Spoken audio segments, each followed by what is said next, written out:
இந்த மணிமங்கலம் தாம்பரத்துலேருந்து 10 கிலோமீட்டர் தூரத்தில் இருக்குது. இங்கேருந்து ஸ்ரீபெரும்புத்தூர் பக்கத்தில் இருக்கிறதுனால ஸ்ரீபெரும்புத்தூர் ராமானுஜர் அவதரித்த தலம் அது.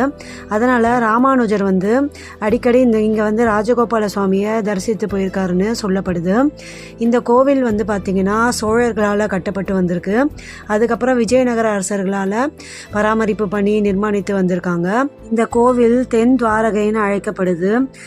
துவாரகா பார்த்திங்கன்னா வடநாட்டில் தான் இருக்குது, நார்த் சைடில் இருக்குது. மிகவும் பழமையான கோவில்.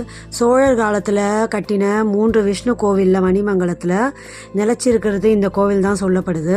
இந்த கோவிலோட துவஜஸ்தம்பத்தில் பார்த்திங்கன்னா காளிங்க நர்த்தன கிருஷ்ணர் இருக்கார். இந்த கோவில் கிருஷ்ணருக்கு தான் பிரதானமான கோவிலாக சொல்லப்படுது. பெருமாளுங்கிறத விட கிருஷ்ணருக்கு பிரதானமான கோவிலாக சொல்லப்படுது. அந்த மேல் முகப்பில் பார்த்திங்கன்னா கிருஷ்ணர் தான் பள்ளி கொண்ட கோலத்தில் காட்சியளிக்கிறாரு. நம்ம